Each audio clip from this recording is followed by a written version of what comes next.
A big win for the Texas A&M men's basketball team over the weekend, and the transfer portal is finally coming to a close.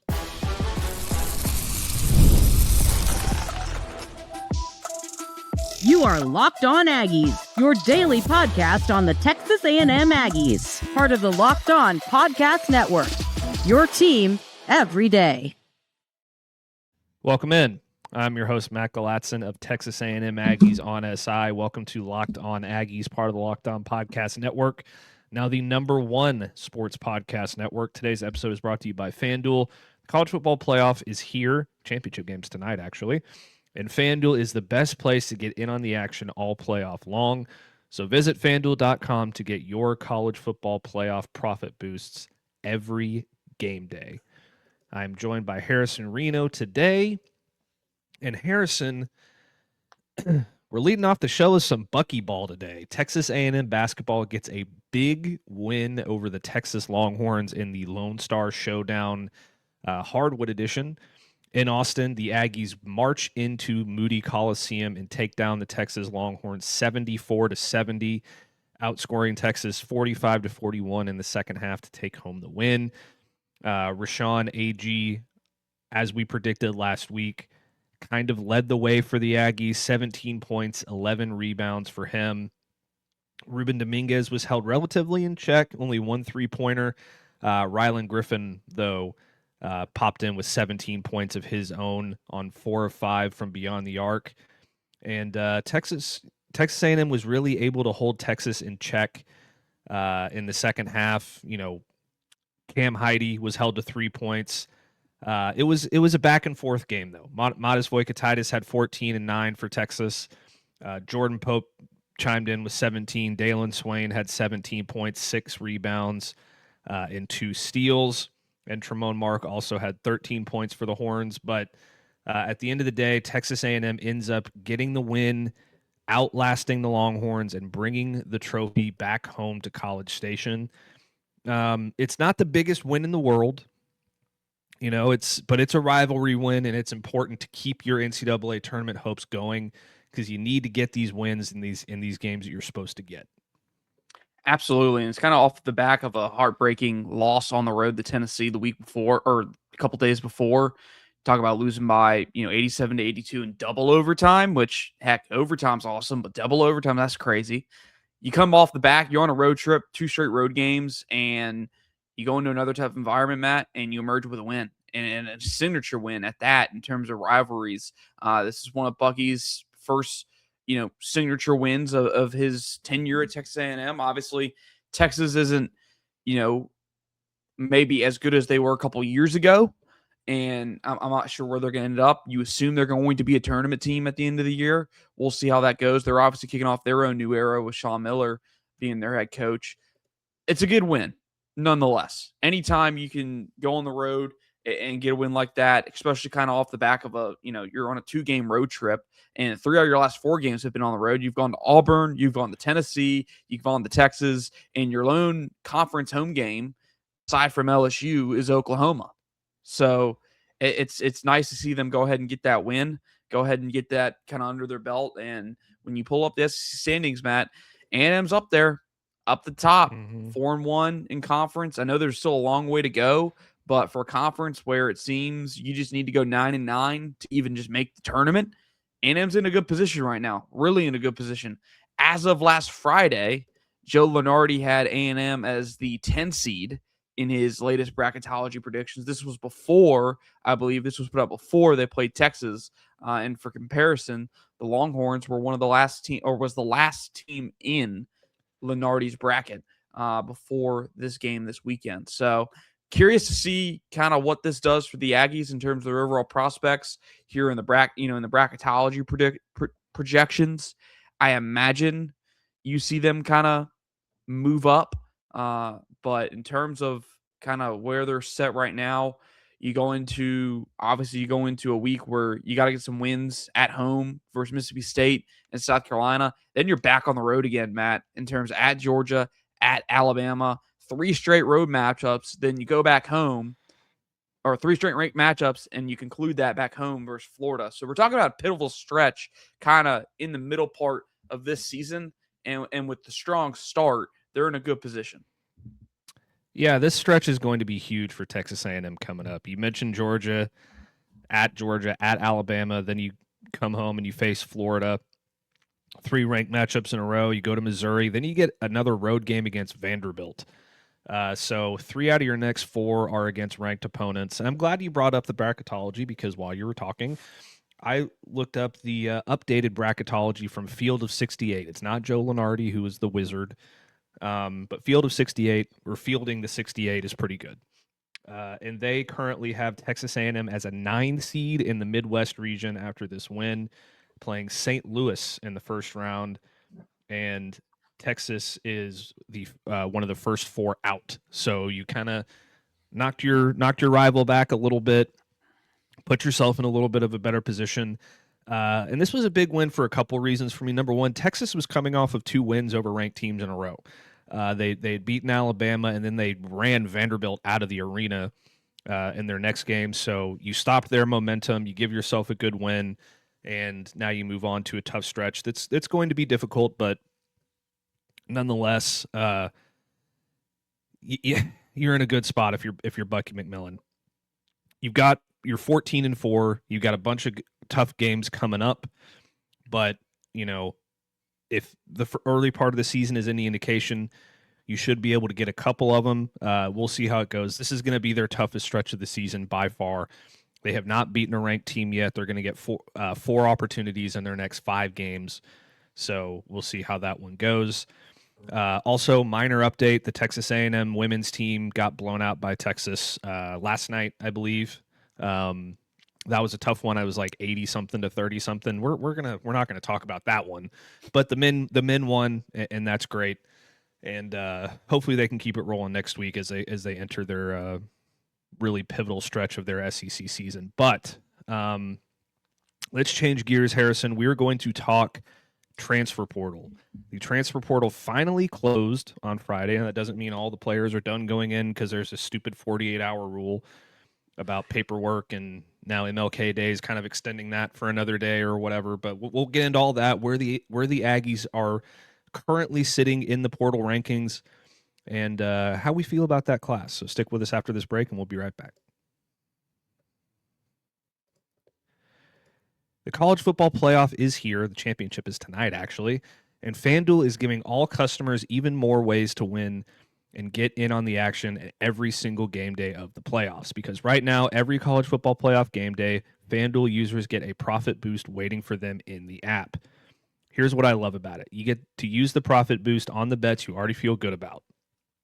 Ride the favorite when a team controls the matchup. Take a shot on the underdog if you feel an upset coming, or build a parlay around the players and moments you think decides the game. Then you apply the profit boost and go after even bigger winnings. And when you win, FanDuel pays out instantly, which is perfect for college football playoff football. So FanDuel is the best place to get on the action all playoff long. Visit FanDuel.com to get your college football playoff boosts every game day. Before we get going, I just want to give a shout out to our loyal listeners, Harrison. Thank you for making Locked On Aggies your first listen of the day, and thank you for making Locked On the #1 sports podcast network. If you haven't already, go check out the new Everydayer Club. Access to an ad-free audio feed for Locked On Aggies, compatible with Apple Podcasts, Spotify, and every major podcast app. And you get an invite to the members-only Locked On Everydayer Club Discord server, which includes a group chat just for listeners of this show. I'll be hanging out in there, so please come yell at me if you want to. And then you can go to lockedonaggies.supercast.com or tap the link in the show notes to learn more about that. Harrison, finally, the portal craziness is over, it would seem. For the most part, there's going to be some players who got their names in at the buzzer on Friday night, and then their team now has 48 hours to submit that paperwork, an additional day because of MLK Day.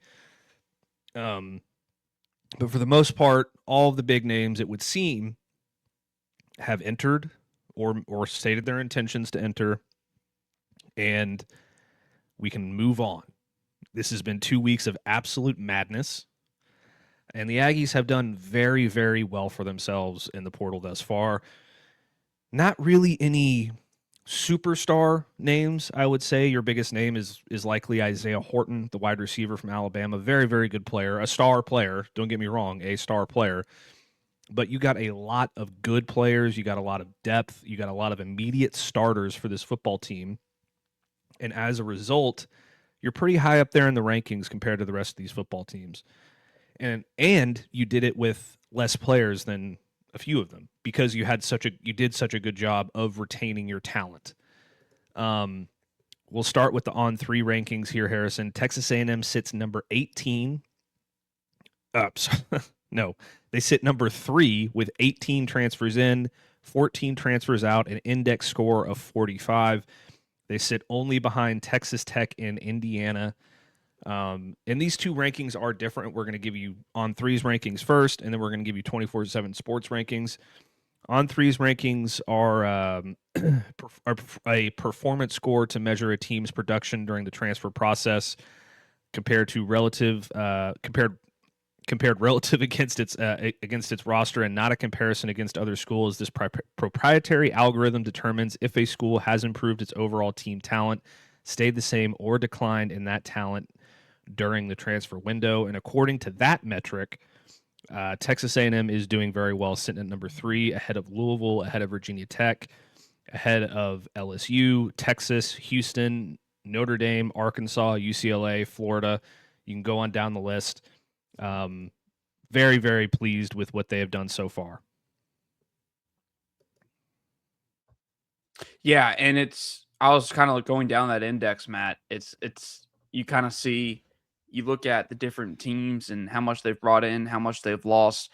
A&M's really one of the only ones in the top 10. There's not many that have a surplus in terms of you brought in more than you let go. I mean, Texas Tech is number 1. They're at a one player deficit. They lost one player more. Indiana now, they only lost 5 players. They brought in 17, so you're talking about a favorable surplus in terms of ins and outs. Louisville's right at 5. Virginia Tech's at 4. LSU's at 5. Texas is -9 or -11 or no, -9 in the portal this year. Houston's +2 and Notre Dame's -8. So there are a couple that are above, have more incomings than outgoings, which is good. Always good on that note. But in terms of if you did lose more than you gain, I guess it all really depends on the context of what you lost. Because as we know, there's some programs that are just going to weed out the guys that are never going to play for them, and they're bringing guys that can. And that's not really a bad thing. But for A&M's overall portal class, yeah, I'm with you. I think your description was accurate.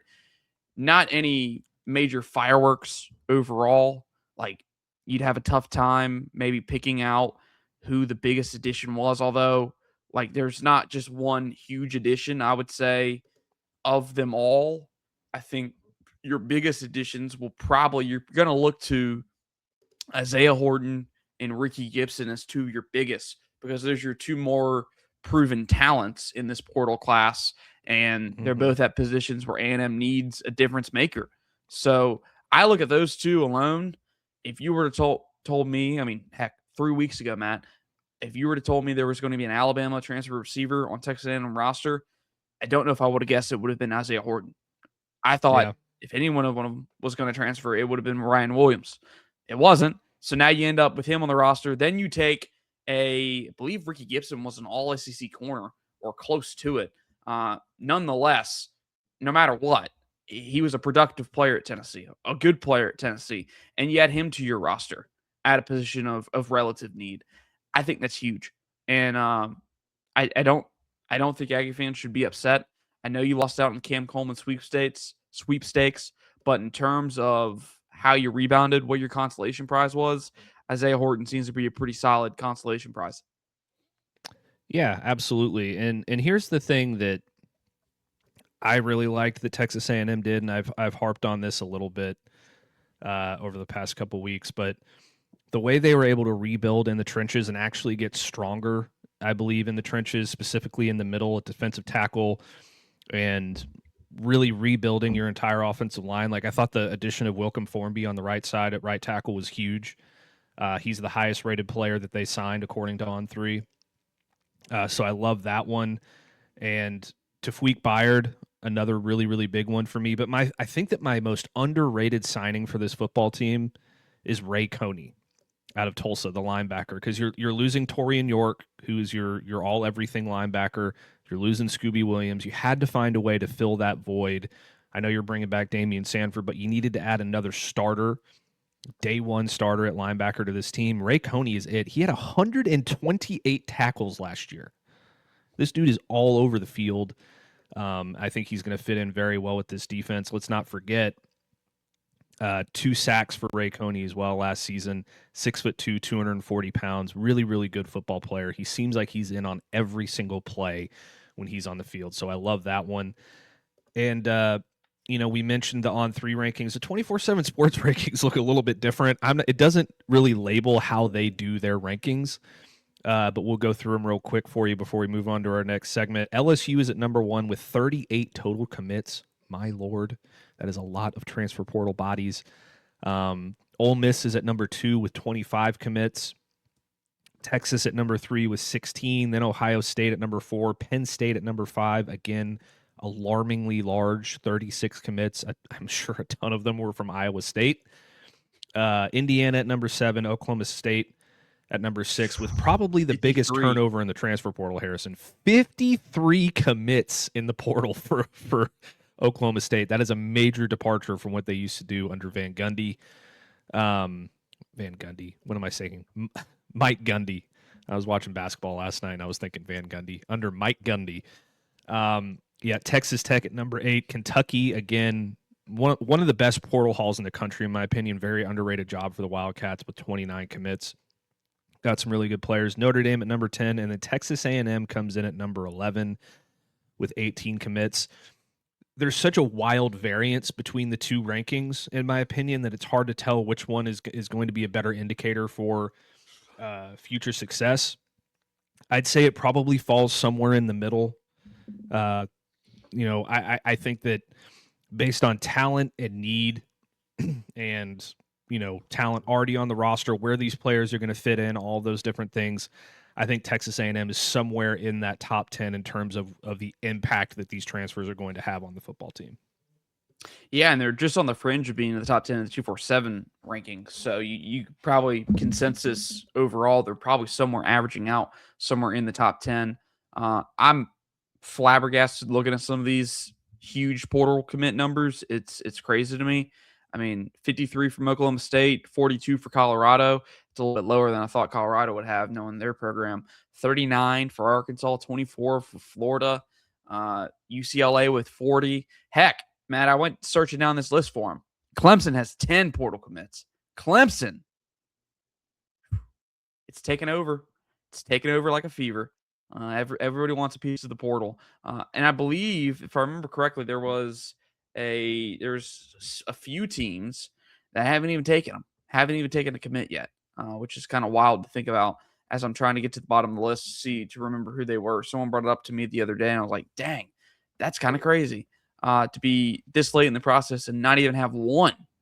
But neither here nor there. I think overall A&M has a solid class.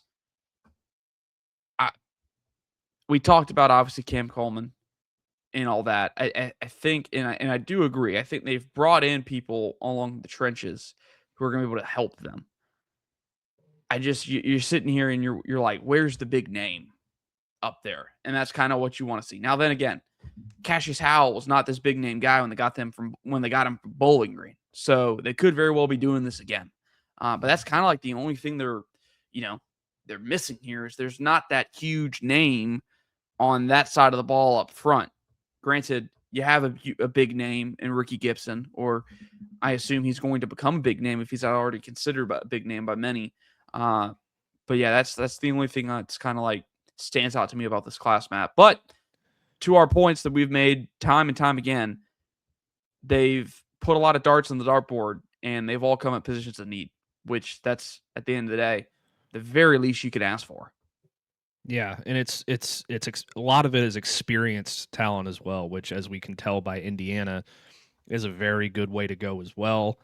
Um, the portal technically isn't over, obviously.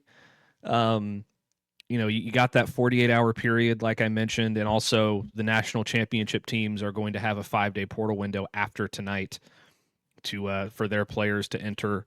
I don't know how many players you're going to see from either of those teams enter it, but we'll see where that goes. Maybe Texas A&M will get in on somebody, maybe they won't. I agree there is not a lot of star power in this class, but there is a lot of solid talent, and maybe if there is a player in this class that is going to have the same impact as Cassius Howell did for this football team, my bet is Ray Coney or Ricky Gibson on the defense, maybe Isaiah Horton on the offense. I think generally speaking, though, Texas A&M's biggest wins weren't just with acquiring talent. It was holding on to your top talent and not letting that escape into the portal like we have seen so many times with so many of these other teams. So, very successful period, in my opinion, for the Aggies, and we will see how it works out next year. Speaking of next year, there's already a way too early top 25 that is out after the portal period. On3 released their way too early top 25, and we will tell you exactly where the Aggies sit coming up next. Tax season doesn't have to take over your life. This year, TurboTax is making it easier than ever just to hand things off and move on with your day. With TurboTax full service, you can have your taxes done for you by a trusted local expert from start to finish without the stress or guesswork. Instead of spending hours trying to figure out forms, you can meet with a local TurboTax expert in person or connect online. They handle everything from W-2s to self-employed forms and work with you to get you every deduction. You can upload your documents, go about your day, and get updates right in the TurboTax app. And it's a huge time saver and gives real peace of mind knowing that an expert is handling it. For a limited time, you can have your taxes done by a local TurboTax expert for just $150 all in. And if a TurboTax expert didn't file for you last year, just file by February 28th. Take your taxes off your plate and get back to your life. Visit turbotax.com/local to book your appointment today. I'm not a fan of tax season, Harrison. It's just not my bag. But it's coming up. TurboTax is a great place to go for that. So, way too early top 25. Here's what we're gonna do with this. We've got about 8 minutes left in the show, 7 or 8 minutes. So I'm going to give you the way too early top 25 for On3, and then we are going to tell you where we think this top 10 should sit. We're not going to go through the whole top 25 for our picks, but maybe what we disagree with, what teams we would move up or down depending on where they sit in these rankings. So at number 1, On3 has Ohio State. No big surprise there. They're bringing back Julian Sand, Jeremiah Smith, and a bunch of other dudes. So they are sitting there at number 1. Georgia at number 2. Again, not a huge surprise. Is Gunnar Stockton back, Harrison? He is indeed. He's back, so it's really no surprise that they're going to be up there with him in there. Texas at number 3, bringing back Arch Manning and acquiring Cam Coleman and Colin Simmons there. Notre Dame at number 4, a bit of a surprise for me. I know CJ Carr is getting a lot of postseason hype, but that may be a little high for me for Notre Dame. Indiana at number 5. We'll see what they do tonight. They're going to be losing a lot of talent. Oregon at number 6, getting back Dante Moore. Texas Tech at number 7, and then the Texas A&M Aggies come in at number 8, ahead of Miami at number 9 and Oklahoma at number 10. I don't hate this list. Texas A&M might be a little low for me. Notre Dame might be a little high for me, but generally speaking, I think that this is kind of close to what it should be. You could talk about Ohio State versus Georgia for number 1. Texas could probably be into that conversation just based off bringing in Cam Coleman, although they still have massive offensive line needs that they need to figure out. So we'll see what happens there over the next couple of days. Oregon and Texas Tech ahead of Texas A&M, I'm not sure I agree with. We saw what happened to Texas Tech this year. in the college football playoff. Granted, they have a really good portal haul. They'll have a new quarterback, all of those things. Oregon is just a paper tiger to me. I just don't believe in them. I will never believe in them ever again until they win a national championship.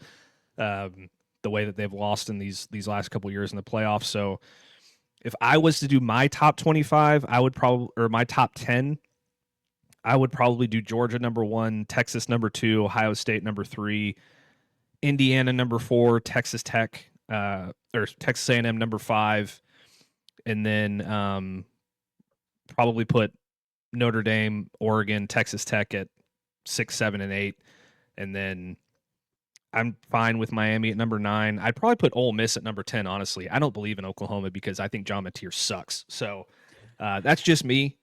But what would your list be? What do you agree with? What do you disagree with? I'm cool with 1 through 3. I think that's solid. You can switch up the order, and you won't really find much debate for me. I'm cool with 1 through 3. 4, Notre Dame's a little high. They lose a lot. What do they bring back?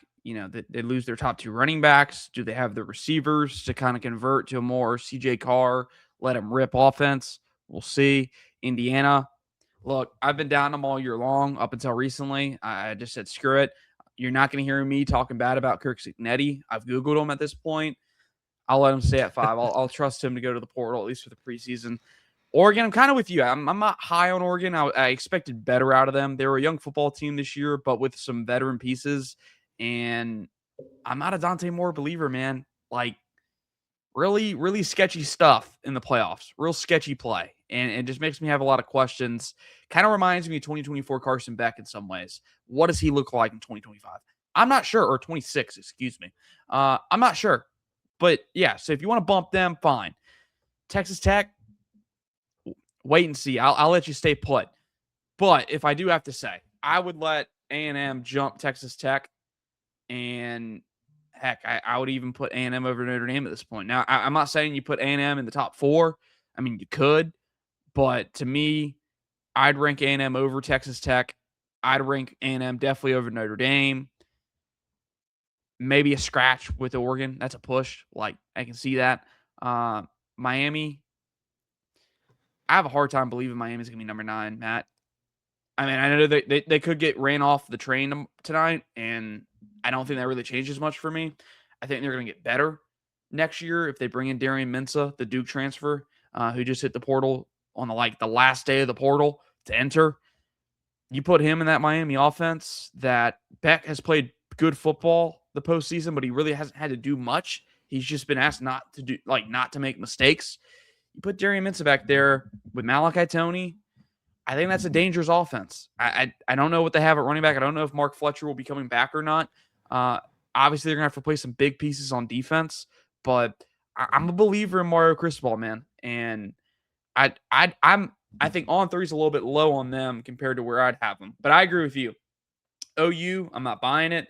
Michigan, you got to prove it to me. LSU and Kiffin, it's Lane Kiffin. God knows what he's going to do. BYU, we can continue to try this thing. Here's the one that I would bump from outside the top 10 into it, Ole Miss. If Trinidad Chambliss gets eligibility, go ahead and put him in there because they have so much talent coming back on that roster. You can't have him not in there. I mean, even if Trinidad's not there, I said they have more of a right to be a fringe top 10 team than OU or Michigan. Because I think Deuce Knight is going to pick up the ball and roll. Maybe it's not to the same vast levels of dangerousness as Trinidad Chambliss, this year. But if Trinidad Chambliss comes back, man, it's a wrap. They're in the top 10, maybe top 8 for me. And I know you're not going to disagree with me because you're a Reb, but I like what I saw out of Trinidad Chambliss. He was the best quarterback in the playoffs this year by far. And I know Fernando Mendoza was in the dang thing, is still in the dang thing. But Trinidad Chambliss was playing at an elite level. I mean, it was 2019 Joe Burrow levels of craziness in New Orleans that night. Yeah. I can't disagree with you. Real quick, quick fire answer. Who's your SEC championship prediction for 2026? Right now, Texas. And I know that's going to catch flack over here, Matt. Playing who, though? But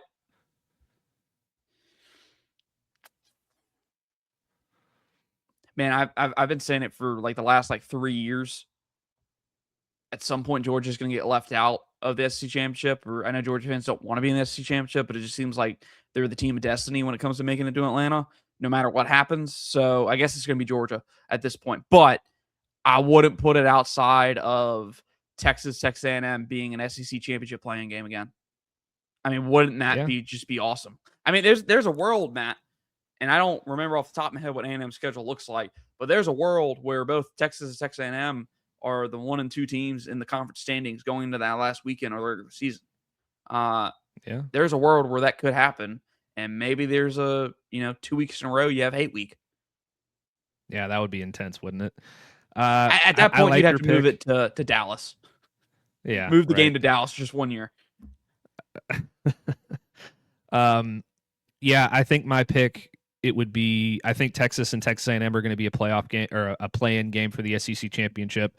And then the other one is going to be probably, if Trinidad Chambliss comes back, I think it'll be Ole Miss. That's if he doesn't, then I'm probably going to pick Georgia. So either Texas or Texas A&M against Georgia in the SEC championship. But we'll see. We'll talk about that plenty as the offseason goes along. Tune in with us tomorrow. We are going to talk more transfer portal. We're going to talk more Bucky ball. They got a big one coming up. And maybe we'll get a surprise in the transfer portal. Who knows? So stick with us and tune in tomorrow and check all that out. Thank you for tuning in to Locked On Aggies today. Make sure to subscribe and follow so you get all the latest episodes. You can find us on X and on TikTok at Locked On Aggies. If you ever miss an episode, the Everydayer Club is built for you. Get Locked On Aggies ad-free, plus members-only Discord access and more. Head to lockedonaggies.supercast.com to join the club. For those of you on video, we send you to the first ever 24/7 National Locked On Network, National Locked On Podcast Network YouTube channel. On audio, make sure your second listen is Locked On College Football, and we will see you next time.